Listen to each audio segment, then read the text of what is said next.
My name is Jay Sugarman, and I want to welcome you to Innovation Showcase. The main purpose of this ongoing series is to inform viewers about exciting innovations and creative individuals across the fields of business, science, technology, education, and the arts. Today, via Zoom, we're fortunate to have as our guest Kelly Cummings, Sarah Viadero, Andy Gluck, and Molly Delehey, all of whom are associated with Service Stars, which is a service learning program for children that introduces participants to local nonprofits and, in so doing, engages the children in the benefits of helping others. Kelly was one of the founders, and she now serves as the executive director. Sarah and Andy are after-school teachers, and Molly is a cooperative games leader. During the program, we're learning why and how Service Stars came about and how it's grown, developed, and operates today. Let's start by meeting our guest and then finding out all about this noteworthy initiative.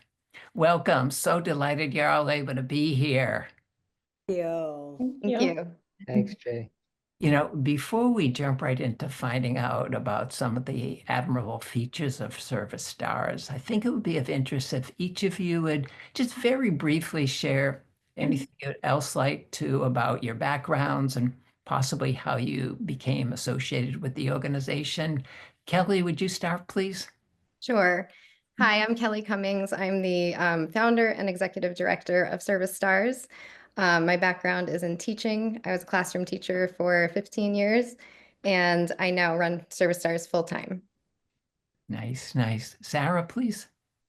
Hi, thanks so much. I'm Sarah Viadero and found Service Stars by connecting with Kelly, and it kind of blends my love of education and service. I worked in the higher ed space for quite a few years doing community service and service learning programs. So this is a great way to now give back to this next generation.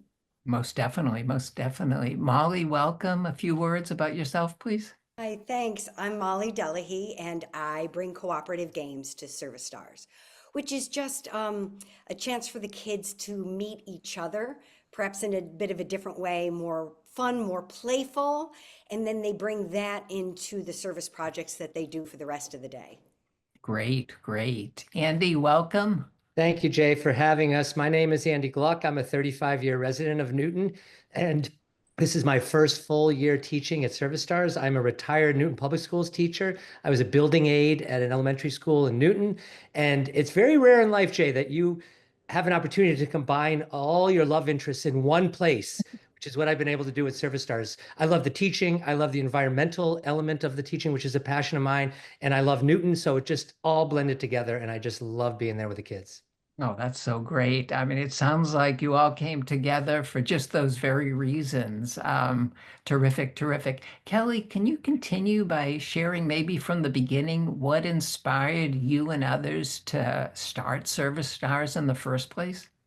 Sure. So my initial inspiration was my students. I was teaching second grade and trying to do some service learning with my students in the school setting. And I saw how invested they got in the projects and how much they learned from them, how passionate they were about helping others.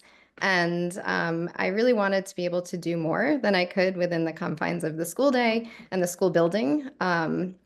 Also, when I became a parent, I realized that there are really limited opportunities for young kids to get involved in service. A lot of organizations have an age restriction. It's usually at least 12 or 13 years old to be able to volunteer. And so I saw this gap in, there are kids that can do and can help and want to help, and the opportunities just weren't there for them to do that and to make it part of, who they are as they're growing up.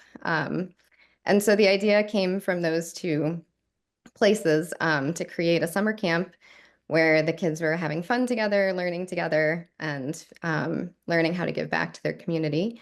The people that founded it with me are my husband and a colleague of his who are both middle school teachers. They similarly felt passionate about teaching service to their middle school students and saw the impact that it had at that age. And so we all came together and created it, and it really was successful, and the kids seemed to be really getting a lot out of it, and the parents were appreciative of the program. How did that initial vision develop to how it is now over time? Yeah, my initial vision was pretty small. I didn't know if this type of work would fit into a camp setting, and if kids would enjoy it, and if parents would want to sign up. And so, at first, it was very experimental. We were just trying to see if a 2-week summer camp would work, and if it would be enjoyable. Once we saw that it was, and the kids really loved it, and the parents really loved it, the vision kind of grew from there. Parents started asking what else we could do in terms of programming. And so we started to grow slowly at first. I was still teaching full time. And so we tried to Mm. do some weekend service projects for kids. We also expanded the size of our summer camp. We brought in a middle school program where the kids are going out into the community on field trips. And so we grew in size, and then I decided to take a step back from teaching because I saw the potential for more programming during the school year. So we're now a full year operation. We do an after school program. We do vacation day programs. We run an April vacation camp, and we run programs in schools. And so it's really grown and evolved as we've learned what the community needs and what parents need and want. Wow, sounds terrific, terrific. Sarah, what age groups do you work with, and how do you go about tailoring the projects to the range of ages that participate? Yeah. So in our Wednesday program, which is our current after school program, we have kids in kindergarten all the way through grade 5. So great mix of kiddos doing all kinds of different projects. And so as you can see on the pictures here, we kind of showcase two kind of things happening. One, being on the playground and having fun. And then the second is working together on a project. And you can see there's kind of a younger student and an older student. Mhm. And it's something that I love about Service Stars. I think we really try to get them together, and it kind of naturally evolves, right, to this friendship. But we really love that like leadership component we get to give the older students, and they enjoy it. And then when we think about our projects, we sometimes think about, how are we going to explain this to a kindergartner versus a 5th grader, right? So there's some learning there and some differences in how we present.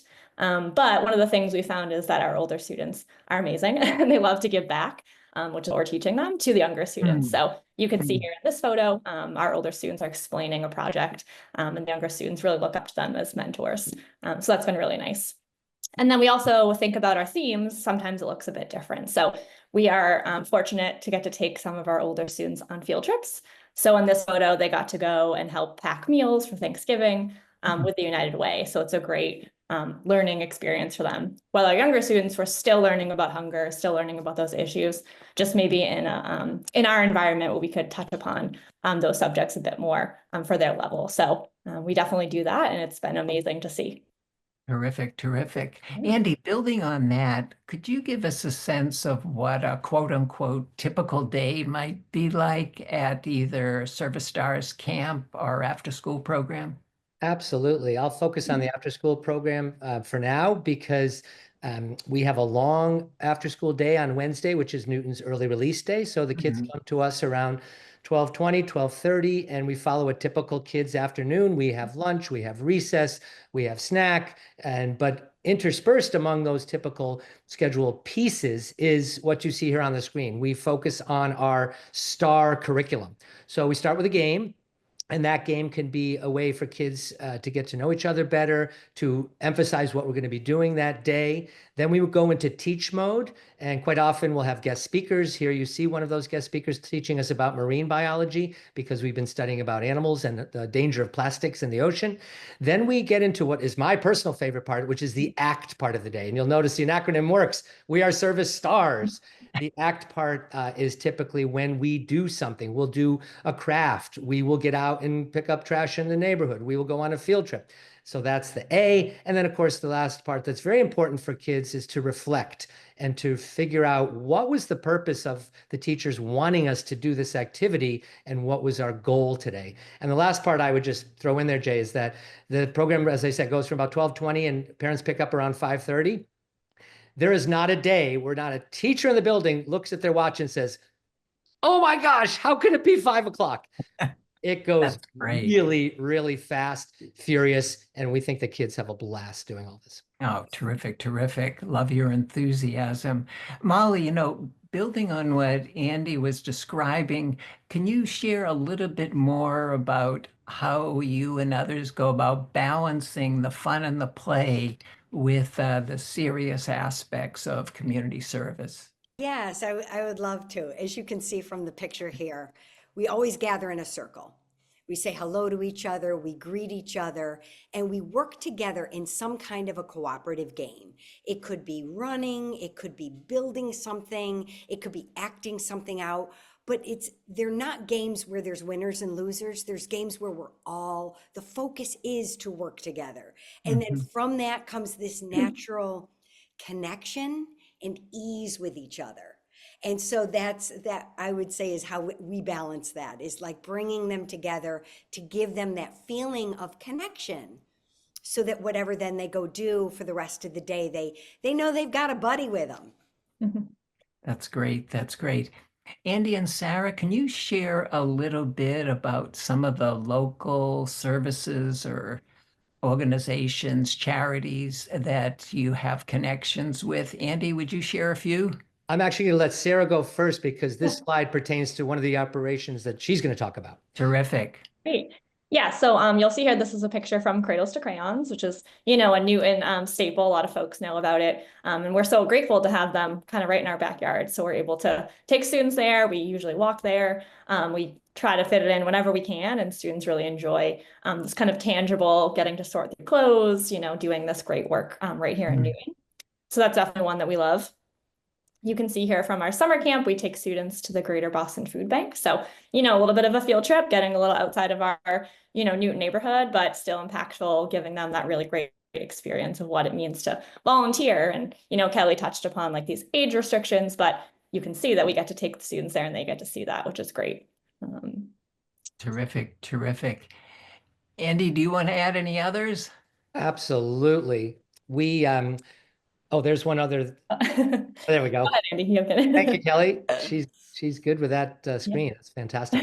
So one of the other partnerships that we do here locally, Jay, is with our senior centers. We're very Mhm. fortunate to have 2 senior centers within walking distance and a third within a very short ride of our facility in Newton Corner. So as you can see from these adorable pictures, the generational connection between kids and elders is something that we really, really pride ourselves on. We make lots of fun activities. As you see, we do gardening projects, we play bingo, we play tic-tac-toe, we would go trick-or-treating there, which the Great, kids great. love, and the seniors hand out candy as they walk through. So that is another really strong relationship that we've built in the community. We also do some work with our local fire stations. Just a few weeks ago, we made cookies for them, and we brought them over to Fire Station 1. And lo and behold, the firemen could not wait to give us a tour and show off their equipment. And it was just a spectacular, spectacular day. And then the last one I would touch on that's really the nearest and dearest to my heart is all of the environmental elements of things that we do. We do gardening at some of the local schools. We're about to break ground on our very own first community garden. We just did a beach cleanup with the Surfrider Foundation over on Revere Beach. Mhm. Oh, Kelly, you are good. And that was a blast. We collected 50 pounds, 50 pounds of beach trash.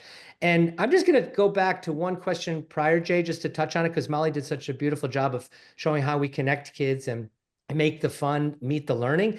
Is all of these activities and these connections that we have, the kids, they're competitive. Like they wanted to come back to Surfrider with who had the most trash in their bucket. It's a really good way, whether it be picking up trash in the neighborhood or on the beach or gardening, for them to be having fun, but the subliminal message and then the very explicit message of they're doing a lot to show service to their community. So it's a great connection. Wonderful, wonderful. Kelly, before we move on, I know Sarah and Andy just shared some wonderful, impactful associations. Any others come to mind over the years that you might just want to add? Sure. It's hard to pick out of all of the projects we've done, which are the most impactful. But if we think of impact in terms of, sheer volume of things that we create during a project, Whenever we're packing meals, the kids really get into it. They want to make as many as they can. They love being in this assembly line format. And whenever we've done projects like this, we've created hundreds and hundreds of meals for people in need. This is kids at the Brighton Food Pantry packing lunches. This is our group at United Way. They had packed Thanksgiving meals for families and had done over 700 bags of meals. So those projects really make an impact, and the kids feel really proud of their work. Another way we're able to make a big impact is through collection drives. So the kids actually go door to door. They ring the doorbell. They talk to people about what they're collecting.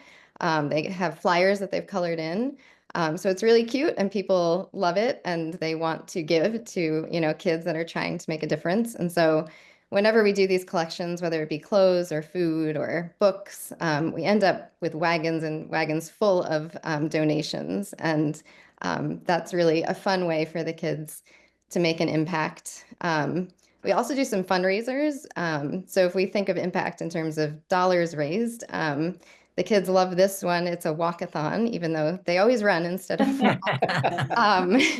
But every year we pick an organization to raise funds for. It's usually one that we've learned about during the year. And the kids get pledges from family and friends for how many laps they think they're going to walk. And they raise the money during an event at Bigelow Middle School. We use their fields for our walkathon event, and it's a lot of fun. The kids really love that. That's fabulous, fabulous. Molly, just building on, it's hard to imagine there's even more, but what strikes you maybe as some of the more creative or unusual service projects that just happen to arise? Well, one that we did just this past February is the Valentine's Day talent show. So much fun for everyone. It's a gift to the community is sort of how we begin working on it. If as is one of the participants, you feel like you have a talent that you want to give as a gift. Singing, dancing, gymnastics, joke telling. It could be anything you want to do. And you feel comfortable getting up on stage and giving that as a gift. That's what we want to put together. If not, that's completely fine. Is there something else you want to do? So other children picked perhaps doing an art piece that they wanted to then show, or they were part of the song at the end.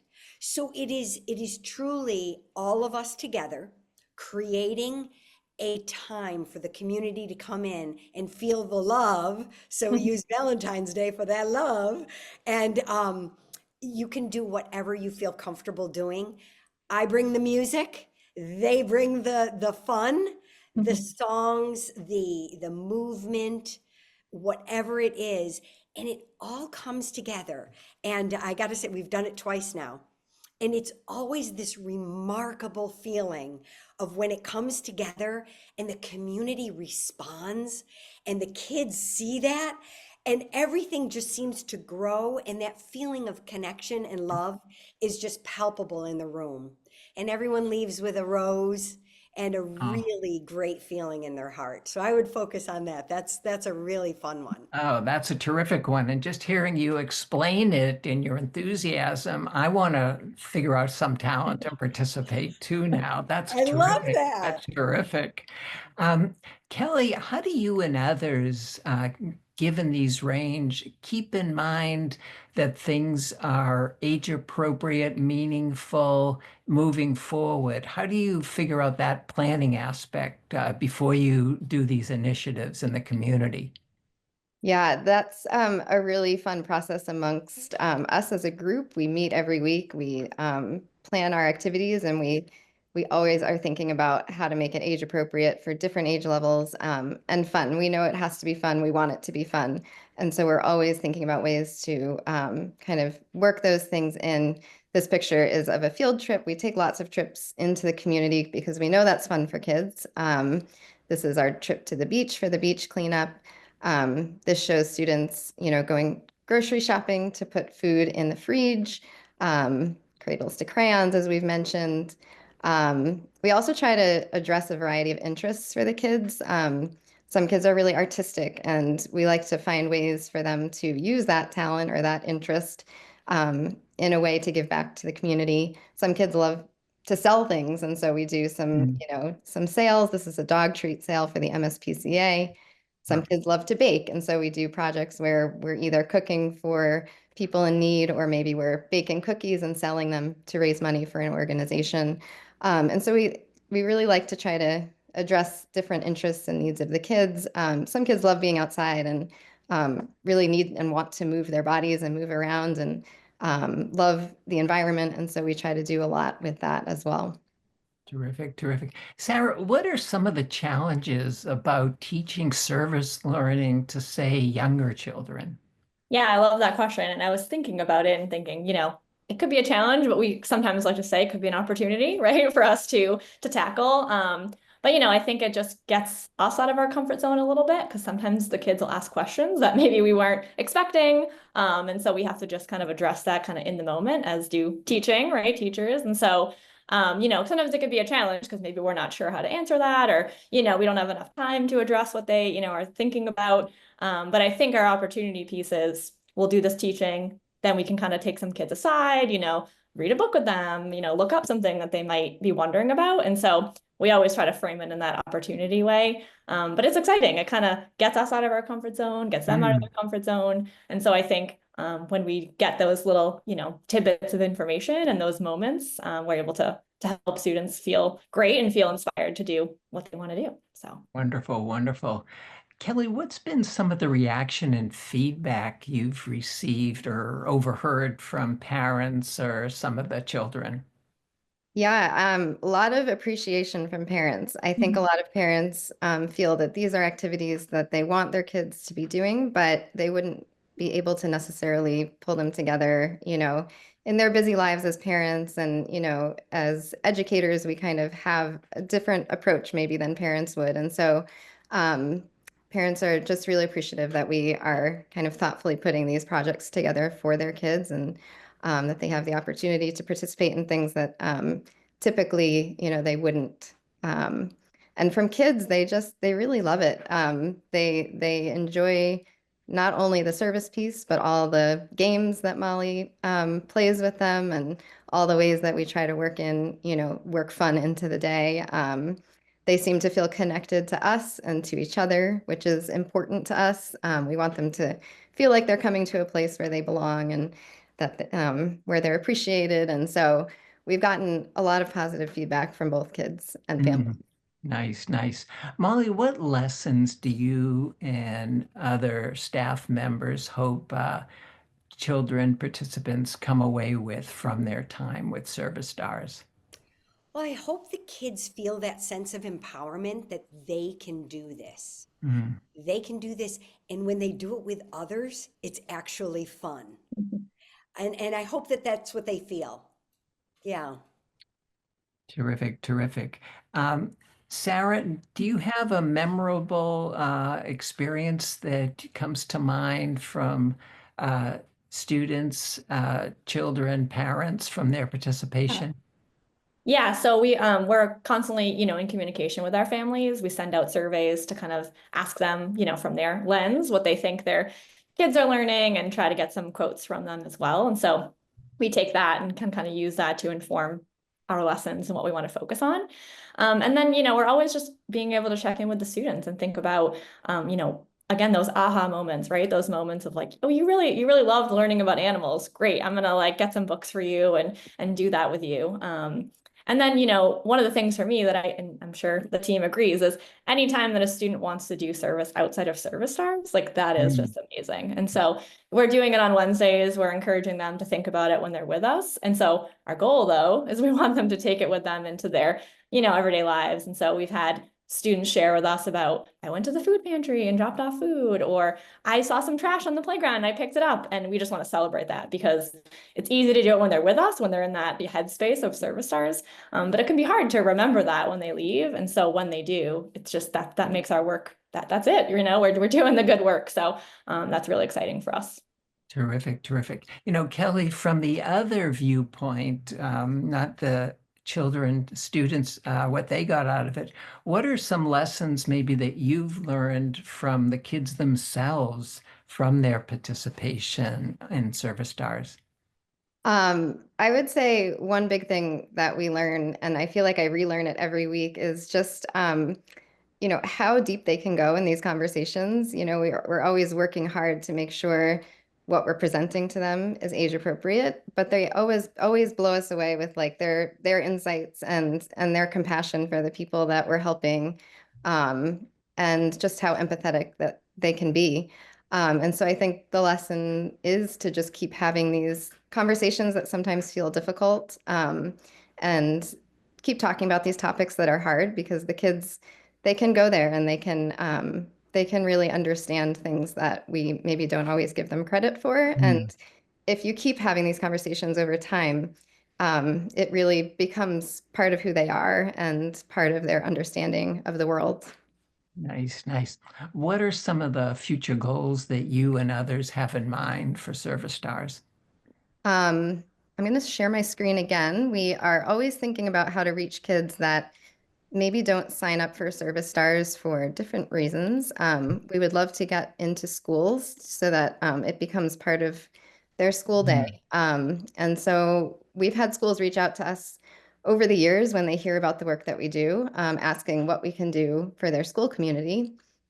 And so we've started to do some of this work, but this is our next kind of big push, is to make sure schools know about us and what we offer. And so, if they have the capacity to bring us into their school day in some way, we would like to partner with them. So we can bring a service project to the school, to the whole school, or maybe to just one grade, and coordinate it and run it for the kids, for the teachers. We can help the school create an after-school service club.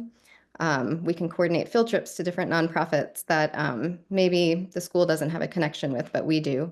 And then we can also work with teachers to build service learning into the curriculum that they're already working with, and find creative ways to build in this content.